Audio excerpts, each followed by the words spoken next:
Karen Jenkins, a self-proclaimed activist and self-described warrior for justice, had been gearing up for this day all week. Armed with fiery rhetoric and a well-rehearsed speech, she had organized a democratic unity rally to push back against the toxic rise of MAGA symbolism. Passionate about her cause, Karen's disdain for anything remotely Republican was matched only by her enthusiasm for public confrontation. The rally's location, outside the town's historic library, was no accident. To Karen, the library symbolized knowledge, progress, and everything that stood against ignorance. As the crowd grew, so did her sense of purpose. Megaphone in hand and wearing her bold "Equality for All" t-shirt, Karen surveyed the gathering with the precision of a hawk. Then she saw him. A man in his mid-40s strolled toward the library, holding a book and wearing that hat. The bright red MAGA cap, its letters standing out like a neon sign, was an affront to everything Karen believed in.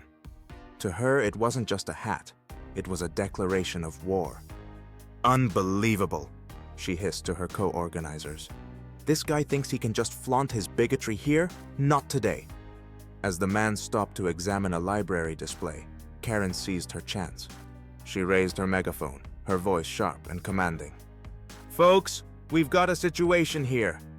She pointed dramatically at the man, ensuring every head turned. "This library is a space for unity and inclusion, not hate." The man, seemingly unaware he had become public enemy number one, looked up calmly, his brow furrowing slightly. He didn't speak, but gave her a polite nod before returning to his browsing. His lack of reaction only fueled Karen's determination. With her supporters behind her, she marched toward him, heels clicking like a battle drum. "Sir," she announced, stopping a few feet away, "I suggest you take that hat off and leave.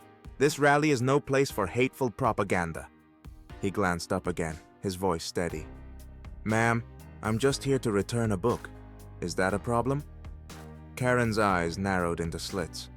"Oh, it's a problem, all right. That hat doesn't belong here, and neither do you." The crowd murmured in anticipation, phones discreetly raised. This was getting interesting. The tension between Karen and the man grew like a brewing storm. Her fiery rhetoric ignited the crowd, and soon a chant broke out. "No hate, no fear, MAGA's not welcome here." The rhythmic shouting echoed off the library's brick walls, creating a spectacle for everyone nearby. Phones popped up like daisies, recording the scene for posterity, or perhaps for social media clout. Through it all, the man stood his ground. His calm demeanor seemed almost calculated, a quiet defiance that only stoked Karen's anger. She pointed at him, her voice sharp. "You think you can just wear that symbol of oppression and walk away unchallenged?"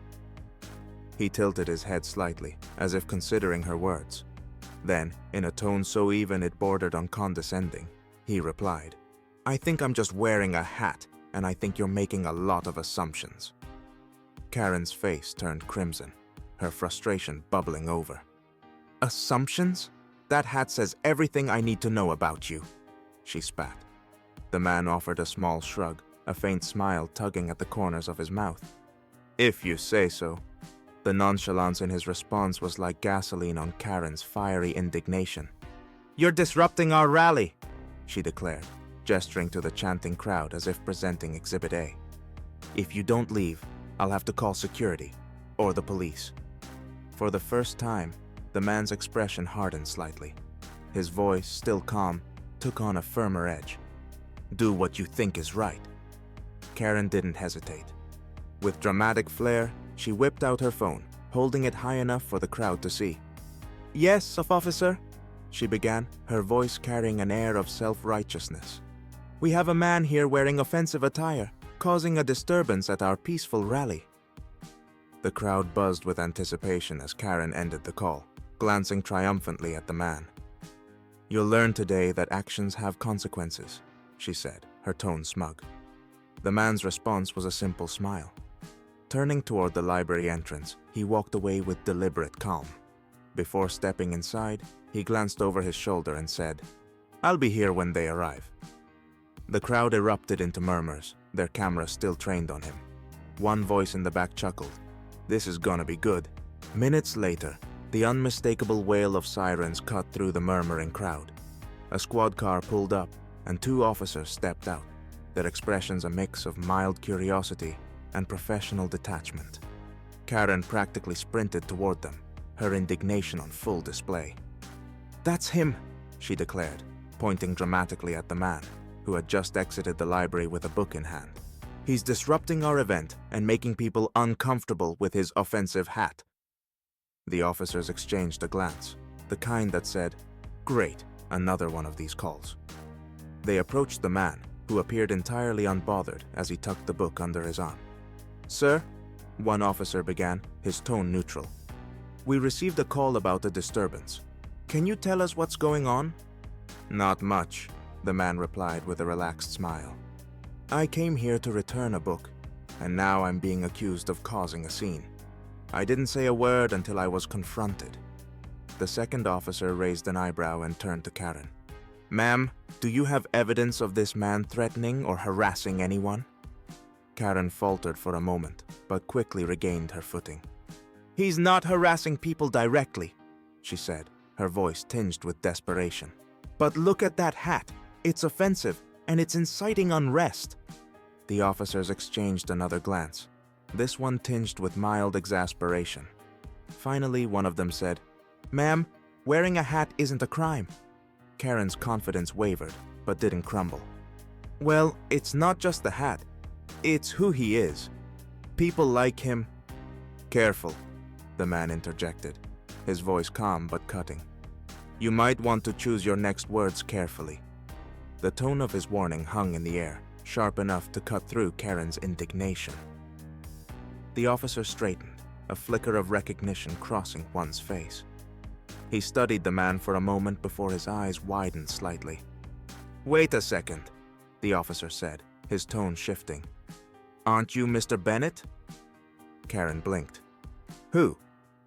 The officer's posture changed instantly, shifting to one of quiet respect. "John Bennett, CEO of Bennett Industries and one of the largest donors to the library's education programs. Is that correct, sir?" The crowd collectively gasped, and Karen's jaw dropped like a cartoon character. "That's right," Bennett confirmed, his tone steady and cool. "I'm also the one who approved the funding for this library's expansion last year, but I guess my hat overshadowed all that." The crowd rippled with murmurs. Phones zoomed in on Karen, who looked as if the ground might swallow her whole. Behind her, someone snickered. "Well, this just got awkward," Karen stammered, her bravado crumbling. I didn't know." "That much is clear," Bennett replied. "You judged me based on a hat. You accused me publicly, disrupted my day, and wasted these officers' time. Is that what you call unity?" Karen opened her mouth to respond but couldn't find the words. The crowd, once chanting in her favor, now looked at her with a mix of embarrassment and disappointment. The officer turned to Karen. "Ma'am, I suggest you reconsider how you approach situations like this in the future." Bennett looked directly at her. "You wanted consequences. Here they are." He handed a card to one of the officers. "This is the contact information for my legal team. I'll let them decide if further action is necessary." As the officers escorted Karen aside to document the incident, Bennett turned to the crowd. "You all have the right to your opinions," he said, "but let's not forget the importance of treating each other with respect, even when we disagree." The crowd broke into quiet applause as Bennett walked away, his hat still firmly in place. Karen, meanwhile, became a cautionary tale, a viral video of her meltdown circulating the internet by the next day. As for Bennett, his calm resolve and dignity won the day, reminding everyone that actions speak louder than assumptions.